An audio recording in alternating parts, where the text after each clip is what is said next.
Hello gamers, it's SoftKitty99 and today we're in Parkitect in the Taste of Adventure expansion, and I'd like to give you a tour of the park that I built for the campaign scenario Dragon Valley. And as you can see, I got a gold medal, yay! That makes me super excited because the scenarios in this expansion have been much more difficult than the ones in the Parkitect game itself, so getting the gold medals here is quite a bit of an achievement. It makes me feel really happy. So let me give you a tour of what I've built here. The Pillar Mountains in this Chinese valley provide a picturesque but extremely difficult terrain for nature-themed attractions. It is your task to turn this unusual landscape into a blossoming theme park without destroying the geological features that characterize it. So, it's difficult terrain, it's got weird geological fixtures, and you can't change them. So you need to work with the terrain that you're given. And the scenario asks you to have an experiences rating of at least 80% and to have at least 800 guests in your park. And your optional goals for the gold medal are to have at least one coaster in your park with an excitement rate of 80 or above, and to complete all non-optional goals by the end of January of year 3. So let me show you what I ended up with. Now please note, in this one you don't have to do the building while the game isn't paused, so you can pause and you can use blueprints. So I'll be honest, I cheated with my coaster. I used a pre-built one. So that's how I managed to do it. But I did actually build a coaster of my own as well in the park, so I'll show it to you in just a minute. So first thing I want to do is zoom out and show you the terrain. So look at this. They said pillared, don't they? So look, you've got this geological strata in these pillars. So it's crazy terrain, isn't it? So you're like, oh my gosh, how am I supposed to build on that? Because there are so many different heights to build in. Now here you've got a traditional sort of pagoda type building on top of a mountain. This is actually outside of your ground. So look, your fence comes around here and then across. So around here, see, so the fence goes around the water here and then around the back here. So this is outside of the terrain. I think this might be the building you get for completing the scenario. So that isn't part of your park, so you don't have to figure out. I was thinking, how am I going to get over there, and am I supposed to put a food court or something inside this building? But that's outside of your park. So here's the edge of your park, comes around here, look. So all of this is within your park. So here's the entrance way the people come in through here, and this is your goods in building here. Very nice building, sort of in keeping with the pagoda over there, look. So that's kind of the style I guess they were expecting you to use, but I just went for a generic sort of wood theme, and I didn't end up building a ton of stuff, to be totally honest, because most of this is very open. And look at the different levels. So the edge of your park is here again, right down here. So let's zoom in and let me show you what I've built. So here's where your people come in, and as I said, this is a beautiful little building that they've built here for your goods in depot. So your guests come in here. So the obvious thing to do, of course, is to put in an information kiosk right next to it, right in this little corner section. There's this little bit of flat ground here, so I was thinking, what can I possibly do with that? So in the end I put in the pirate ship. I was actually hoping for it to fit on the bit of flat ground that we've got, but in the end I figured there isn't space for a queue line, and I didn't want to put the queue line free hanging off the side of the ship, so I put the ship free hanging a little bit, because that will then add to the excitement rating. If you're on a ship on top of a great big cliff, that's going to scare you even more than being high up in the first place. So the queue line just runs straight along the front here, and the exit is right off the side. So this is your 2 wide entrance hall with the pirate ship as the very first thing you find. And then off in this direction we've added a toilet right here, and then access for the staff is right behind the toilet, with the staff room in the back corner. If I rotate around the edge, I'll show you the staff room fits flush with the very edge of the space we've got here. So that's the double wide staff room. Right in front of it we've got a one line path for access and then a couple of shops. So let me drop scenery so that you can see that. So we've had space for two shops, a bubble tea and a Chinese food, and to be honest we didn't start with much in the way of shops, to be honest, so didn't need a big amount of space to build the shopping centre, to be honest. I did add shops a bit later once I'd researched some more. So of course you need a little carousel in all types of parks. So the next one here, just a little space here for the food court, tiny food court, and then a little queue for your carousel, which again is flush with the edge of the drop off here. So basically we've about run out of space up here, so if you come across past the carousel, let's zoom in a little bit to make it easier to see. So at the side of the carousel I've then, where the step terrain is, I've just added steps in to bring you down to the next level, and added a few little bits of planting in any little corner that is left after I've done the building. So here on this next little bit of flat space that we've got here, I added first the wipeout to try to maximise the ride density and the flat bit of space, and again use the little bits of space we've got for planting. Realised I couldn't fit anything else in this little bit we've got here, so I added a few trees just to make it pretty, and then had a look over here. What else do we have space wise? Well, not a lot, because it starts to drop down. So what we'll do is we'll run the path down over here, and we'll add in, because there's really not an awful lot of space, but if we want the path to continue over here, the only thing we can really fit in is a gyro drop tower. So that's what we fitted in here, and I used the space at the other side of this path here to add in the queue line for the drop tower, so you queue around in this direction. So I figured that maximised the little amount of space I've got here to add in an attraction, and then we continue the path down again to the next bit of flat space that we've got over here, and this way you've got a little seating area in this direction. I've added a little food court here, so there isn't really space for lots of seating next to where the food court is, so this is kind of the seating space for the food court.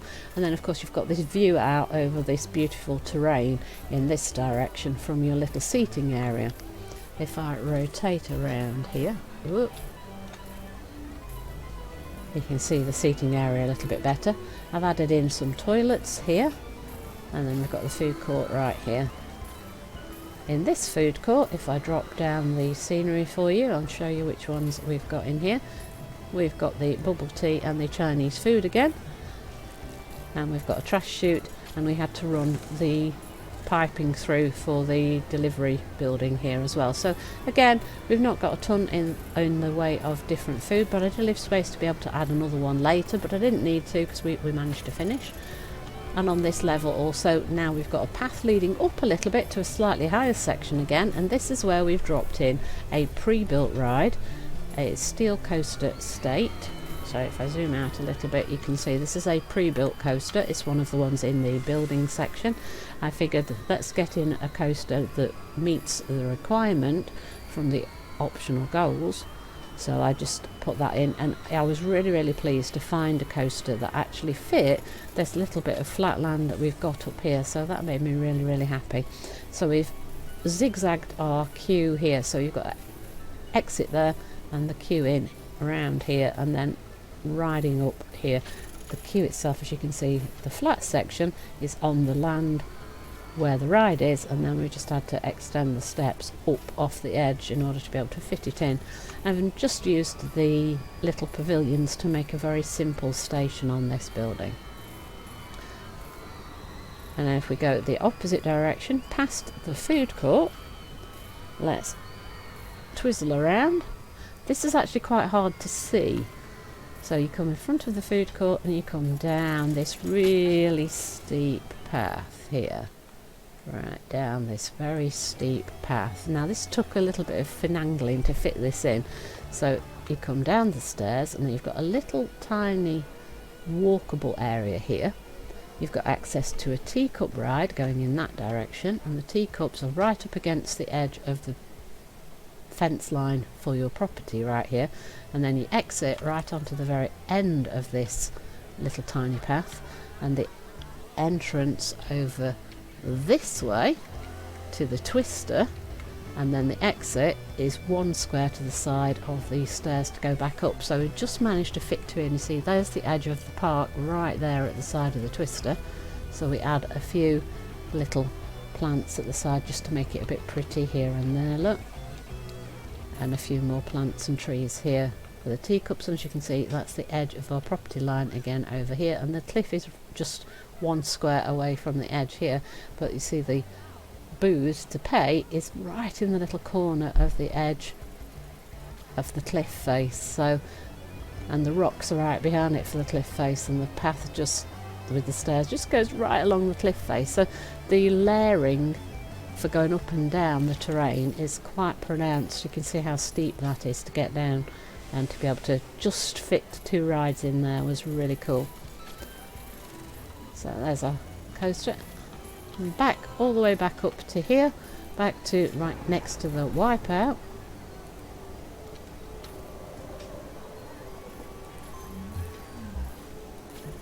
Now you've got two different directions that you can go here from the wipeout. You've got a bridge leading over here to another little flat section. Oops, saving. And this little flat section, again, not very big. So I did cheat, and I used the Enchanted Erasers plan because it's such a compact plan. I've actually used this one quite a lot because it's so compact. There's no way that I could have fit in any racetrack other than this really compact design because of the space that we've got here. But this means that we've managed to fit in the go-karts right here next to a top scan. So that's a really great use of space. Look, right on the edge here again, look. Right on the edge. So the path comes just along here and then straight across there between the two rides.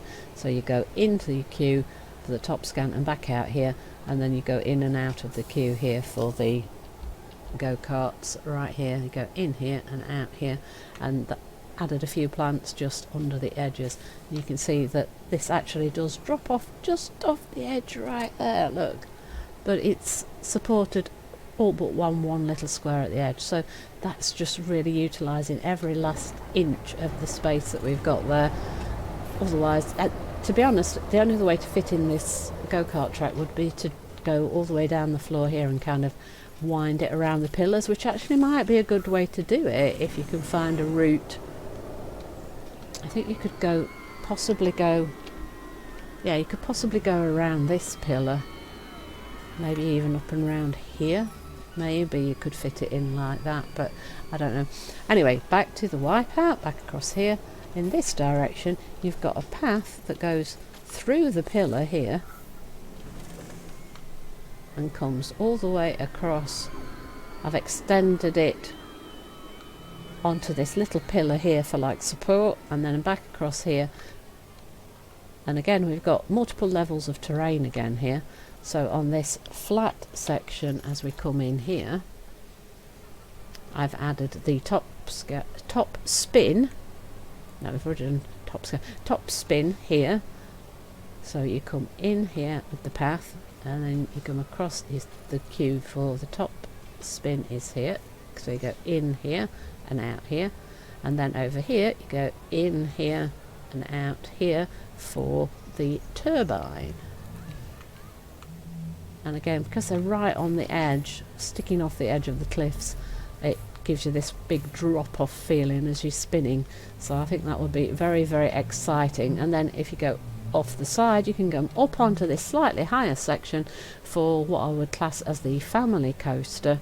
Again, this is a pre-built, which I cheated. It's the raindrop one, and it needs fixing. So hopefully our engineer will get over here and fix that quick. There's an engineer. Why are you wandering around? Get this fixed, my friend. Or is... Why isn't she fixing it? Oh, because there's already somebody tasked with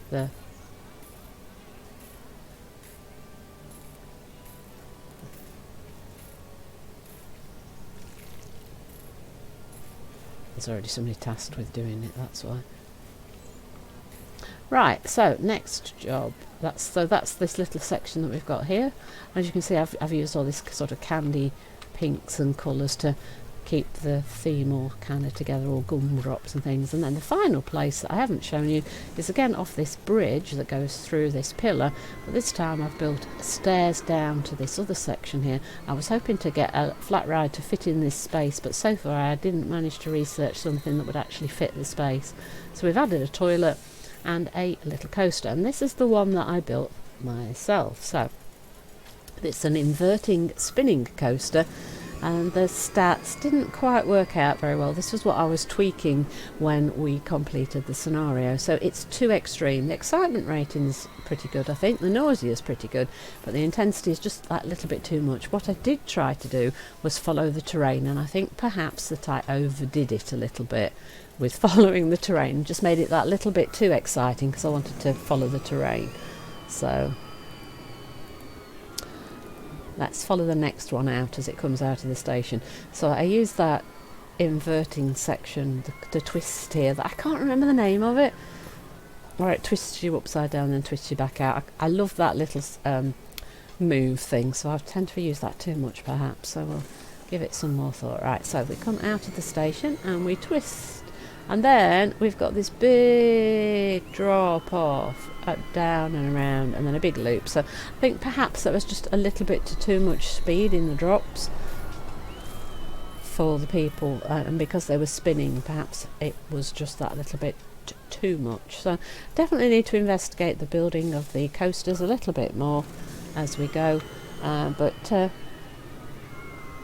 definitely enjoying playing around with things. So as you say, as you can see, I've tried to use the terrain that we got, so it's a little bit too fast an inversion and flip back because of the amount of space we've got. We didn't have a lot of space, and then I've just perhaps a bit too tall of a drop down to go straight into a spin, but I didn't want to use too much terrain because I didn't know how many rides we were going to need to build in order to finish off the scenario. I was trying to figure out how do I now get down into this flat space that we've got down here, and because it's not all completely flat, I was thinking how many rides can we fit in and how are we going to make that work. So that was going to be the next thought as to where we would go next. So that is my park that I built for this scenario. I hope that it helps you to get some ideas for how to build yourself. Just think carefully about the terrain, I think, is the most important thing. Before you start building, think, what can I fit in the space?